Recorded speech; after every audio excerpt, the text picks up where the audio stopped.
साथियों, उत्तर प्रदेश के मुख्यमंत्री योगी आदित्यनाथ ने राम मंदिर चढ़ावा चोरी के बाद एक बात कही थी। उन्होंने कहा था कि मुझे कुछ दिन का मोहलत दीजिए, मैं दूध का दूध पानी का पानी कर दूंगा।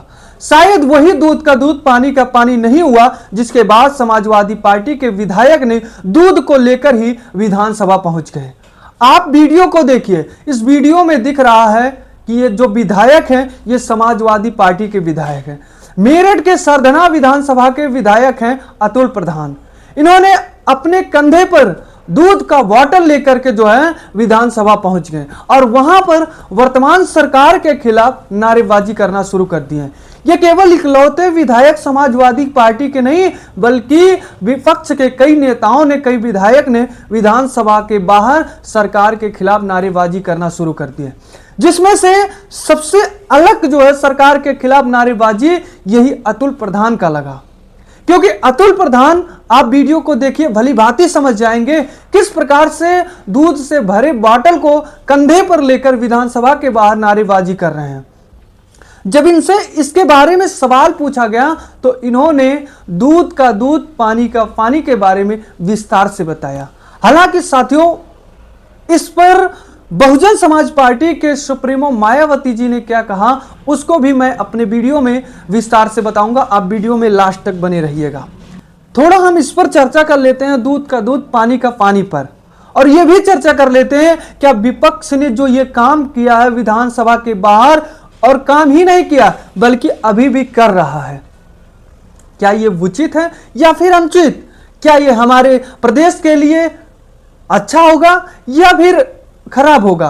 क्योंकि हमारे विधानसभा का मानसून सत्र चल रहा है और ये मानसून सत्र के दौरान क्या सरकार के खिलाफ नारेबाजी करके मानसून सत्र को मिले कीमती समय को खत्म करना अच्छा है या बेकार? आज हम इस पर भी विस्तार से चर्चा करेंगे। साथियों, जब राम मंदिर में चढ़ावा चोरी का खुलासा हुआ था, विपक्ष ने इसको जो है मुद्दा बनाकर उठाया था, जिसके बाद एसआईटी टीम पहुंची थी जांच में। कई लोग जो है आरोपी पाए गए कि राम मंदिर से चढ़ावा को जो है इन लोगों ने चोरी किया। जिसके बाद चोरी की खबर के बाद ही उत्तर प्रदेश के मुख्यमंत्री ने यह कहा था कि मुझे बस कुछ दिन का मोहलत दीजिए, मैं दूध का दूध पानी का पानी कर दूंगा। यानी कि चोर कौन है और चोर कौन नहीं है इसको मैं सामने लाकर पेश कर दूंगा।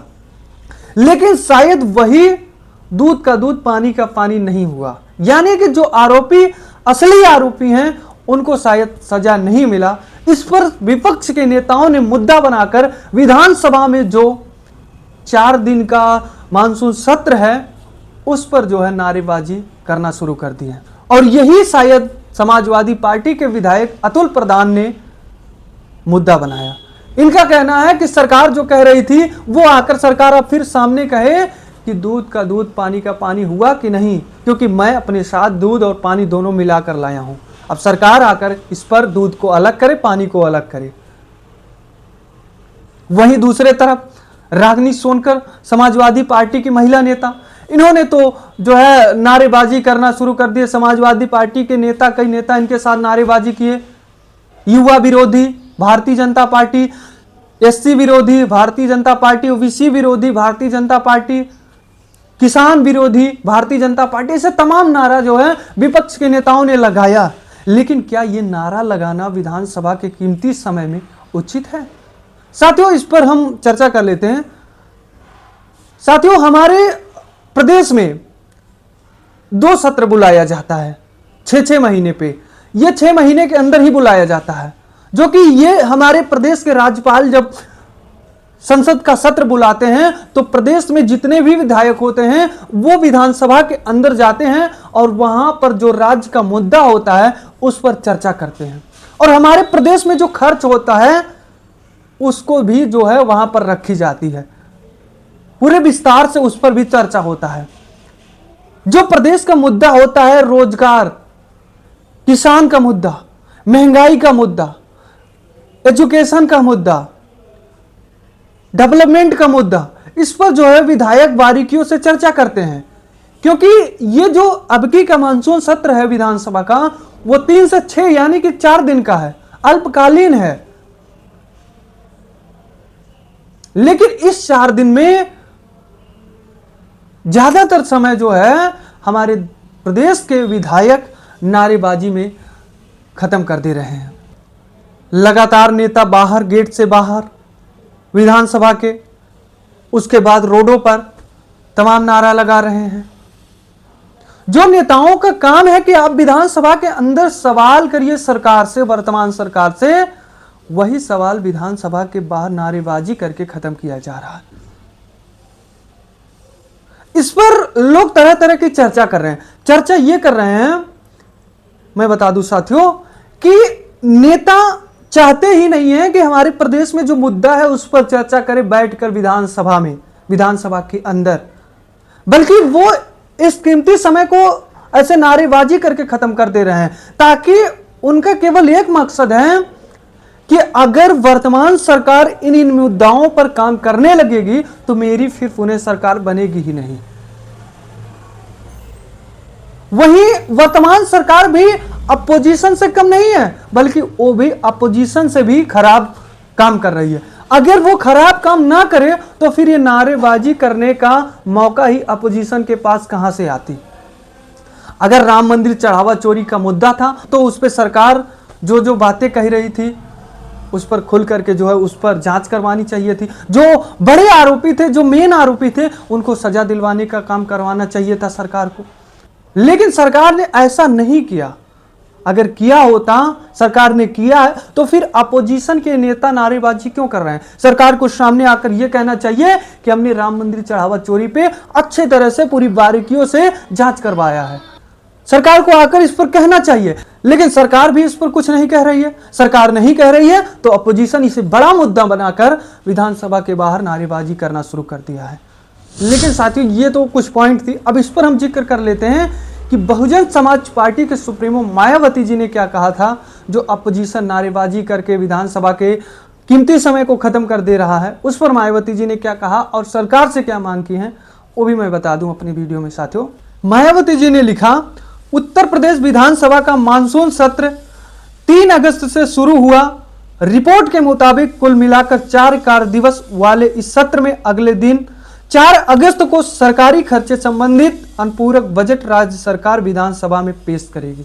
मतलब मायावती जी ने कहा कि जो 3 तारीख से विधानसभा का सत्र शुरू हुआ है और जिसमें 4 तारीख को हमारे प्रदेश का अनुपूरक बजट जो खर्च के हिसाब से संबंधित खर्च है उस पर सरकार विधानसभा में पेश करेगी। हालांकि यह सत्र अति अल्पकालीन है, फिर भी लोगों की यही अपेक्षा है कि यूपी विधानसभा का यह सत्र संसद वर्तमान सत्र की तरह देश व जनहित, जन कल्याण एवं ज्वलंत जन समस्याओं के प्रति समर्पित होने के बजाय संकीर्ण दलगत राजनीति, खींचतान, आरोप प्रत्यारोप व हंगामा आदि की पूरी तरह से भेंट न चढ़ जाए। मतलब मायावती जी ने कहा कि ये जो विधानसभा का सत्र है ये भी कहीं संसद के वर्तमान मानसून सत्र के तरह भेंट न चढ़ जाए, क्योंकि वहां पर वो सत्र भी, कीमती सत्र भी हंगामे के भेंट चढ़ गया। वहां पर भी बढ़ चढ़ के हंगामा किया गया अपोजिशन के नेताओं की तरफ से। कहीं वही हमारा विधानसभा भी ना हो, लेकिन विधानसभा सत्र में भी यही हुआ कि हमारे प्रदेश के विधायकों ने जो है नारेबाजी करके खत्म कर रहे हैं, जो कि अब विधानसभा का जो दिन है वो केवल महज 2 दिन का और वक्त बचा हुआ। लेकिन इसमें जो प्रदेश के हित के लिए, जनहित के लिए मुद्दा है उस पर चर्चा ही नहीं हुआ, ना कोई कानून पास हुआ। फिर आगे मायावती जी ने लिखा, वैसे इस अल्पकालीन सत्र को लेकर लोगों की यह चिंता भी स्वाभाविक है कि अफसरशाही ब्यूरोक्रेसी को संविधान के शपथ के प्रति जवाबदेह एवं जनहित, जन कल्याण को लेकर उत्तरदायी बनाने रखने के लिए जरूरी है कि विधायिका का संवैधानिक प्रभाव किसी भी प्रकार से कम ना हो पाए। इसके लिए यूपी के विधानमंडल का लगातार घटते सत्र के साथ साथ विधानसभा का इतना संक्षिप्त सत्र का अपना वास्तविक उद्देश्य हासिल कर पाएगा या फिर केवल औपचारिकता ही रह जाएगी। मायावती जी ने कहा कि जो ये कम समय दिया गया है, क्या ये जो है जो जनहित का मुद्दा है, जो वास्तव में विधानसभा के अंदर काम होना चाहिए, जिस पर बहस होना चाहिए, जो कानून पास होना चाहिए, क्या ये होता है या फिर नहीं, या औपचारिकता ही केवल किया जाएगा। फिर आगे लिखा मायावती ने, देश के संविधान व यहाँ लोकतंत्र की मजबूती तथा अफसरशाही पर लगाने के लिए विधायिका की मजबूती अति महत्वपूर्ण और इसके लिए सरकार व विपक्ष दोनों को गंभीर संसदीय आचरण जरूरी है। मतलब मायावती जी ने कहा कि इस पर केवल सरकार पे ही नहीं थोप देना चाहिए, बल्कि अपोजिशन के नेता विधायकों को भी इस पर विचार विमर्श करना चाहिए ताकि हमारे प्रदेश का हित हो सके। ये मायावती जी ने अपने सोशल अकाउंट एक्स से पोस्ट करके लिखा। उन्होंने अपोजिशन से भी अपील की, सत्ताधारी पार्टी से भी अपील की, जो अल्पकालीन हमारा विधानसभा का सत्र है 4 दिन का, इसे सही सलामत से चलाया जाए। क्योंकि जो राज्यपाल के द्वारा विधानसभा सत्र बुलाया जाता है, ये कोई कार्यक्रम नहीं होता है, बल्कि हमारे राज्य, हमारी जनता के हित के लिए बुलाया जाता है।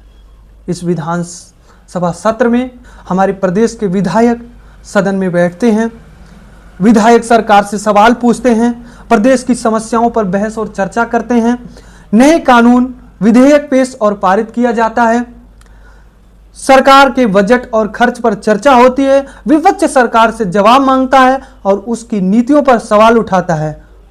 अगर उत्तर प्रदेश विधानसभा सत्र चल रहा है तो विधायक बेरोजगारी, सड़क, शिक्षा, कानून व्यवस्था, किसानों और अन्य प्रदेशी मुद्दों को सदन में बारीकियों से उठाए। ये विधानसभा सत्र का उद्देश्य होता है, ये रूल है, क्योंकि ये हमारे संविधान के आर्टिकल 174 यानी कि अनुच्छेद 174 में उल्लेख है, ना कि इस संविधान के खिलाफ जाकर नारेबाजी करके खत्म कर दे। समझदारी से इसे पूर्ण करना होगा। तो साथियों, यह थी आज की हमारी रिपोर्ट। इस पर आप लोग क्या कहेंगे कमेंट में जरूर बताइएगा। और हाँ, यह भी कमेंट में लिखिएगा क्या वर्तमान सरकार की नाकामियां हैं जो इस प्रकार के नाराबाजी हो रही है, या फिर विपक्ष जो है राजनीति कर रहा है वोट के लिए। ये भी कमेंट में एक लाइन में जरूर अपना प्यारा सा फीडबैक लिखिएगा। तो दीजिए ब्रजेश गुप्ता को इजाजत, मिलते हैं नई मुलाकात नए वीडियो के साथ।